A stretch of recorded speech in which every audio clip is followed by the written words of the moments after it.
Իդեպ եթե սկսում ենք հայտնեմ ձեզ, որ տեսա Արմատ մեդիայի լրագրողներին տեղ նստած, որին ես անցած անգամ հարցնում էի, թե ով է ֆինանսավորում իրենց լրատվամիջոցը, հրաժարվում էր ասել, բղավում էր ինձ վրա։ Ուզում եմ ասեմ, որ վերջերս հրապարակվեց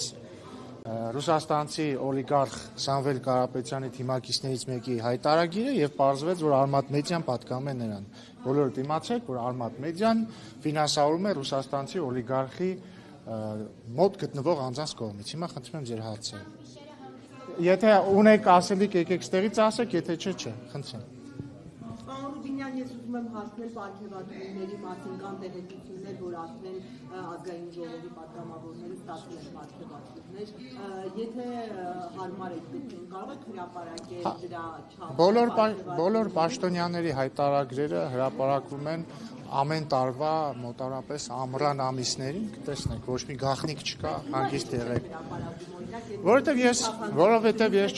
Որովհետև թափանցիկություն ենթադրում է, որ մի բան, չէ, որտեղ բարձ է ձեր հարցը, թափանցիկության պակաս լինում է այն դեպքում, երբ որ ինչ-որ բան չի հրապարակվում, ամեն ինչ կհրապարակվի, հանգիստ եղեք։ Պարոն Ռուբինյան, իսկ ներողություն հարցի շարունակում։ Ասեք, որ մոտավորապես մեկ աշխատավարձի չափով, մոտավորապես Պարոն Սիմոնյանը ասաց։ Մոտավորապես մեկ աշխատավարձի չափով, բայց կարող են բոլոր 7 աշխատակիցների գումարել իրար եւ ասել, որ դա աստվածաշնորհական է, եթե դոլարը վերածեն ավելի հետաքրքիր ու լավ ռեպորտաժ կստացվի։ Շարունակի ներողություն։ Այլ հարցեր։ Ես ուզում եմ հարցնել ընտրությունների նախօրյակին, այսպես պետական ծառայողներին գնահատելու այս մեխանիզմները։ Արդյոք նրա մասին չի խոսում, որ դուք ընտրություններից առաջ որոշակի ակնկալի ունեք։ Ոչ, որովհետև ընտրության նախօրյակին չի այդ նոր վարչատվության նոր մեխանիզմը ներդրվել է ամիսներ առաջ։ Նոյեմբերի ընտրության նախօրյակը, այդ տրամաբանությամբ ուրեմն 4 տարի առաջ է ընտրության նախօրյակ։ Կան հակակոռուպցիոն փորձագետներ, որ կարծում են, որ թույլ տվեք կարծել, դեռ շատ լավ, կան նաև հակակոռուպցիոն փորձագետներ չակերտների մեջ, որոնք ասում են, որ թոշակ բարձրացնելը նախընտրական կաշառք է, կներեք, բայց ես չեմ պատրաստվում մեկնաբանել աբսուրդը։ Այլ Պարոն Ռուբինյան,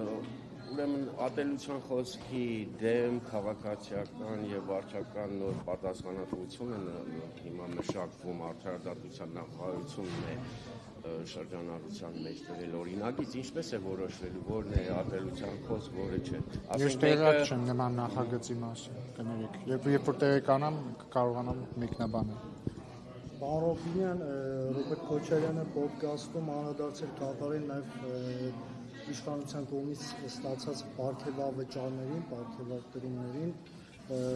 սրա մասին ինչ-որ մեկնաբանություն կանեք։ Կանեմ, ես կարծում եմ, որ Ռոբերտ Քոչյանն եւ իր ընտանիքը պետք է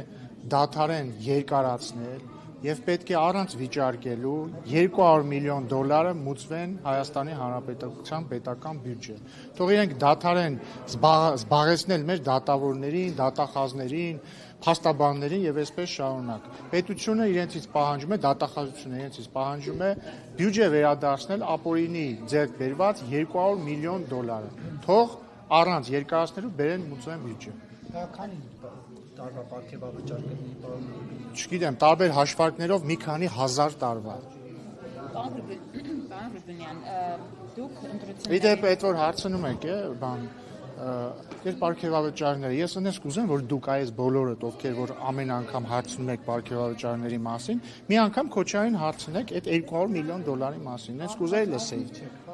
Կարող է Քոչարյանը իր ընտանիքի անդամներին նախընտրական կաշառք տվել, երբ որ այդ $200 միլիոն կուտակել է ընտրությունների բերան, տարբեր տարիների ընտրությունների բերան։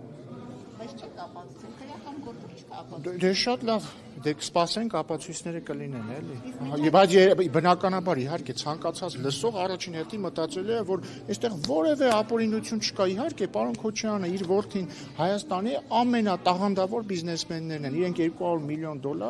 իհարկե, այդպես ազնիվ։ Հա, օքեյ, ասում եմ սուրբ այդ մարդը։